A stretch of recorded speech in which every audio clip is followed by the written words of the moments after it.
Dokter mengangkat kain pasien. Kemudian dia memberikan senyuman yang aneh. Kau adalah anak yang berusia 12 tahun? Saya bukan anak usia 12 tahun. Perawat bergegas maju, dan mengatakan bahwa catatan medisnya salah. Tapi saat dokter mengambil catatan medis baru, masih merasa sangat panik. Dia kembali masuk ke kain dan memeriksa. Tapi tidak melihat ada yang salah. Tak ada cara lain, dia terpaksa memeriksa di Google. Tapi tak sengaja dia membuka kameranya. Apakah kau mengambil gambar? Itu adalah selfie. Hari ini hari pertama saya. Dokter yang tidak bisa membedakan antara pria dan wanita. Sebenarnya adalah alien.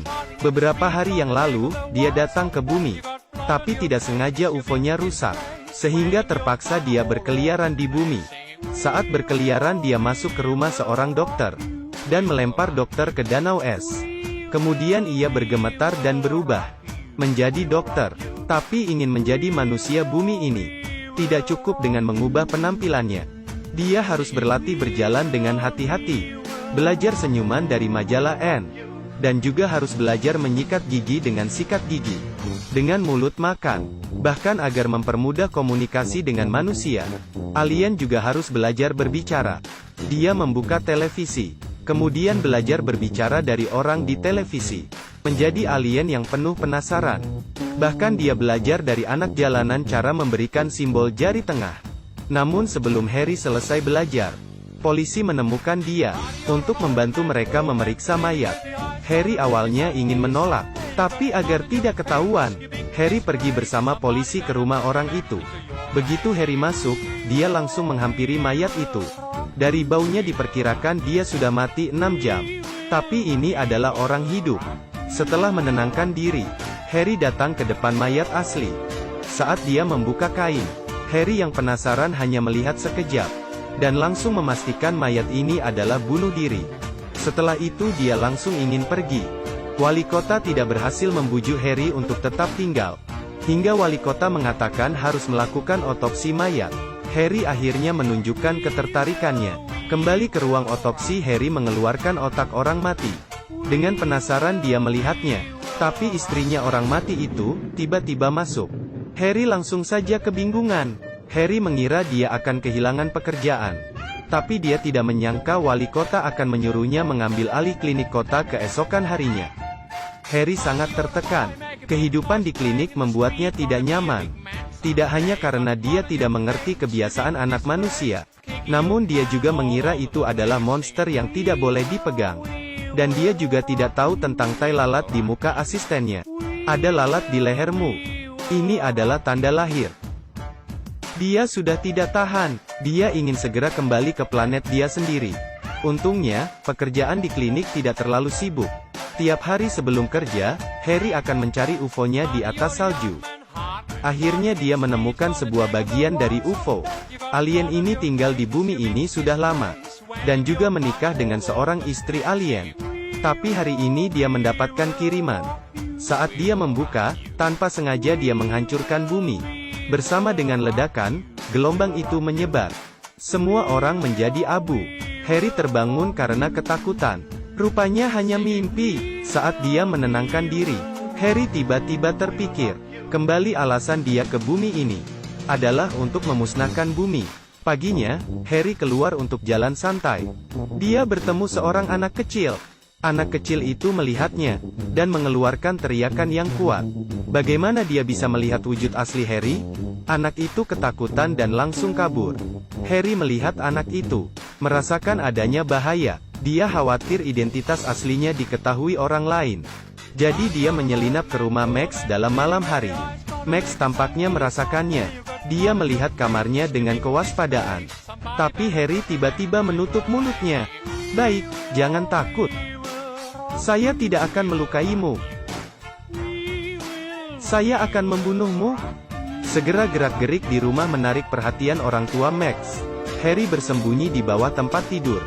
Dan takut ketahuan. Tapi orang tua Max tidak percaya keberadaan alien. Mereka mengira Max takut tidur sendirian. Jadi mereka mengendong Max. Dan kembali ke kamar mereka.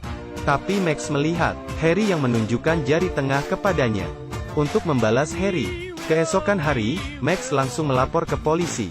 Polisi membantunya menggambar wujud alien. Kemudian menyebarkan gambar itu ke seluruh kota. Harry langsung menyadari gambar itu. Dia sangat emosi. Orang bumi sangat menyeramkan. Dia kembali ke rumah dan ingin segera melarikan diri. Tapi tiba-tiba dia terpikir sesuatu. UFO-nya belum dia temukan. Dia tidak bisa pergi. Akhirnya dia menelpon Max. Dia mengubah suaranya dan berpura-pura sebagai teman Max. Dia ingin membohongi Max untuk membuang semua gambarnya. Tapi Max sangat pintar. Dia berhasil mengetahui kebohongan Harry. Harry sangat emosi. Dia berjanji akan membunuh Max. Cukup, saya akan membunuhnya. Dia memikirkan untuk membuat rumah Max meledak, atau Max terbunuh oleh piano yang tiba-tiba jatuh. Harry tersenyum dengan senang. Tapi dia tidak menyangka, Max bertindak lebih cepat daripada dia. Dia meminta orang tuanya untuk mengundang Harry ke rumahnya. Begitu dia memasuki pintu, dia memberi Harry pelukan hangat. Sehingga mengusir niat jahatnya. Lalu dia memanggil teman kecilnya, agar dia pergi ke mobil Harry dan mencari kunci. Mereka memutuskan untuk ke rumah Harry untuk mengeksplorasi jejak alien. Setelah mendapatkan kunci, temannya segera ke supermarket, untuk duplikasi kunci yang sama, agar temannya memiliki waktu yang cukup. Max terus-menerus menyeret Harry. Dia menunjukkan model yang dia buat, lalu membacakan puisi untuknya, hingga memeluk Harry dan tidak mau dia pergi. Menghadapi kelakuan Max ini, Harry tidak merasa aneh. Bahkan dia merasa, dia sebenarnya sangat menyukai saya. Saya adalah alien yang disukai manusia. Tapi dia tidak menyangka, keesokan hari, anak-anak menggunakan kunci duplikat dan masuk ke rumahnya. Mereka menemukan alat alien Harry. Mereka mencoba memegang barang yang aneh ini. Tapi barang itu membuat mereka terbang, hingga pingsan. Harry baru saja pulang rumah, dan melihat kedua orang pingsan di lantai. Dia melihat sekali dan mengetahui bahwa semua itu karena alat alien miliknya. Dengan gelisah dia memeriksa denyut nadi mereka, dan sedikit kecewa, agar tidak membuat masalah untuk diri sendiri. Harry membawa kantong, dan membungkus kedua anak itu. Tapi sebelum dia keluar dari rumah, dia bertemu dengan seorang wanita. Wanita itu mengaku sebagai istrinya. Belum sempat dia menyelesaikan permasalahan ini, Harry terlebih dahulu mengantar kedua anak kecil itu pulang ke rumah mereka. Kemudian kembali ke rumah dan bertanya tentang asal-usul istrinya. Menghadapi pengawasan istrinya, Harry mengeluarkan senyuman yang sangat terpaksa. Istrinya bilang, sudah lama dia ingin bercerai. Tapi Harry terus mengulur. Dia memberikan surat ceria ke Harry. Tak disangka, Harry langsung menandatanganinya. Istrinya sangat terkejut. Kekejaman dan kedinginan Harry membuatnya sangat terharu. Sehingga dia memutuskan untuk tidak pergi. Istrinya tidur di samping Harry. Harry sangat agresif. Tapi kelakuan istrinya yang hangat membuatnya sangat nyaman. Keesokan harinya Harry terbangun dalam tatapan lembut istrinya. Tapi dia harus segera pergi bekerja. Saat dia ingin mengusir istrinya, dia tidak menyangka istrinya langsung menghampirinya di kliniknya. Karena di rumah dia menemukan baju tidur wanita. Istrinya sangat emosi di klinik, membuat Harry terdiam. Tapi saat malam dia pulang rumah, istrinya kembali menjadi sangat lembut. Wanita manusia memang sangat membingungkan. Istrinya membuatkan steak kesukaan Harry. Tapi Harry sedikit takut jika mayat di kulkasnya ketahuan istrinya. Saat dia membuka kulkas, melihat mayat Harry masih ada. Akhirnya dia tenang untuk menikmati makan malam bersama istrinya. Dia makan steak dengan istrinya dengan mesra. Setelah makan, istrinya mengajaknya berdansa. Mereka semakin mendekat. Harry tiba-tiba merasakan dirinya memiliki perasaan yang dimiliki manusia. Jadi dia mencium istrinya. Keesokan hari, istrinya mengajak dia pergi jalan-jalan. Mereka bermain bersama, dan juga membuat kue bersama. Istrinya tiba-tiba menyuruh Harry pergi ke New York bersamanya. Harry kebingungan, dia masih harus mencari UFO-nya. Dia tidak bisa terjebak oleh perasaan manusia. Jadi keesokan hari dia bangun pagi, dan membuat sarapan untuk istrinya. Tapi dia memberikan racun di kopi. Istrinya hanya minum sekali, dan Harry segera mencari bagian dari UFO-nya. Akhirnya dia menemukannya di tengah salju. Tapi Harry tidak tahu, keberadaan UFO-nya sudah diketahui oleh polisi.